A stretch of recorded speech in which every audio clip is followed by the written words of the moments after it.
This is momentum selling. Earn trust early, remove friction, and show up in a way buyers remember. Let's get to work. If you caught our episode on reading the room and following those subtle buyer signals, we talked a lot about trust and about dropping the script so you can actually connect. Well, today's going to build on that human side because we're diving headfirst into something even older than any pitch deck: storytelling. I mean, what exactly do we mean when we say story in sales? It's not about spinning fairy tales or making things up. It's about giving your buyer a sense that, hey, someone's been here before, and they made it through. That's real emotional safety. Not just certainty, actual safety. That's what makes stories so powerful. And honestly, it's way faster at reducing fear than rattling off all the specs in the world. Imani, tell us a story. It was late in the afternoon when Tyler dropped into the chair across from me. He looked worn down in that way people get when they've tried everything that makes sense and nothing has moved. "I've explained every feature," he said, "every dashboard, every automation. They're still not sure." I leaned in a little. "Stop trying to impress them," I said. "Help them see it." And I told him a story.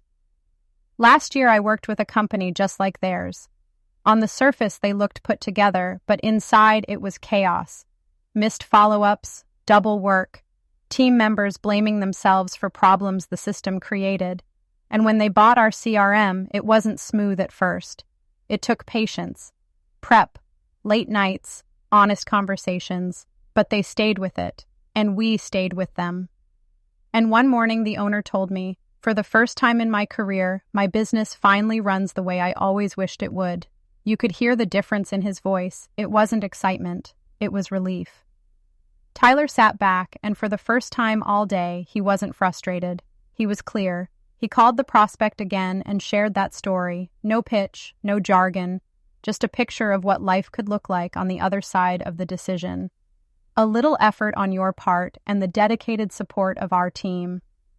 30 minutes later, he walked back into my office with this quiet, stunned smile. "They finally understood," he said. "They could feel where this leads." And in that moment, I remembered something I wish every salesperson knew. Facts explain, stories unlock.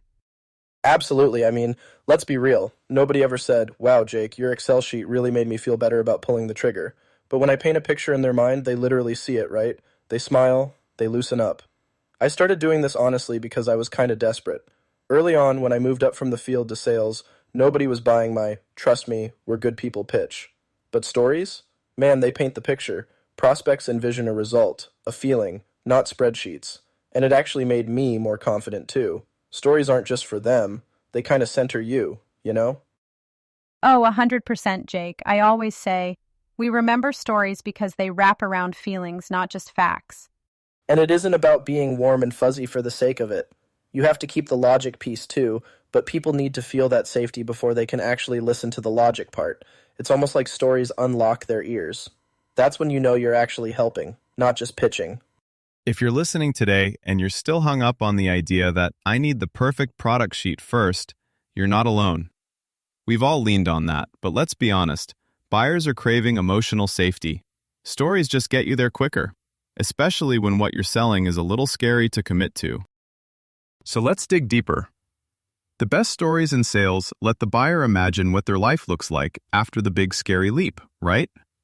I mean, can I picture myself thriving, not just surviving, after I say yes? Jake and Imani are going to tell us how stories started helping them. Oh yeah, I actually remember the exact moment. Was working on this long-term remodel project, just me, the lead, and an owner who, let's say, was not a fan of surprises. I kept walking him through the plan, every stat, every timeline, all that, and man, I could just see his eyes glaze over. So one day, this is funny now, but it felt risky at the time, I said, "Hey, 3 months back, we did almost the same job out on Stanton Ave. That owner started out dreading every noise and every crew member walking through his kitchen. But now, he has his family over for brunch every Sunday, something he's wanted to do his whole life, just like you want to do. Let's work together to keep this as painless as possible, keep the work moving, and get you hosting that first brunch by your deadline without living in constant disruption." Guy stopped worrying about his granite counters and started talking about that first brunch. Totally different vibe. That's when I realized, if you want people to step toward your idea, They have to see themselves already on the other side of the mountain, happy, relieved, not stuck on every big statistic. That one moment taught me stories shortcut you right into their future self zone. After that, I started looking for stories everywhere. Became a habit, made explaining things way, way simpler for me. You're hitting something really important, Jake. There's so much research in narrative psychology. One study out of Princeton comes to mind that shows when we hear stories, our brains synchronize with the storytellers. We literally start to feel what the other person felt. In practical terms, it means stories let your buyer feel their own relief and success before they actually buy. It's not just about imagining the specs working. It's about picturing tension leaving their body, stress melting away, life on the other side looking brighter. The big trick is using stories that mirror their actual worries. If they're worried about failure, share a story about someone who almost didn't make the leap but is thriving. If they're stressed about disruption, talk about someone who came through smoother than expected. This is not manipulation, it's honesty and empathy rolled together. So if you remember one takeaway, stories build belief by letting your buyer pre-experience the outcome in their body and mind. It builds trust because it feels real, not abstract. And yeah, it feels easier for me and them. I don't have to memorize a pitch. I just have to pay attention to people and remember the wins, big or small. Way less stress on my end. It's about making decisions feel better. That's real human selling. And if you're thinking, but what if I don't have any wild success stories? You don't need something dramatic.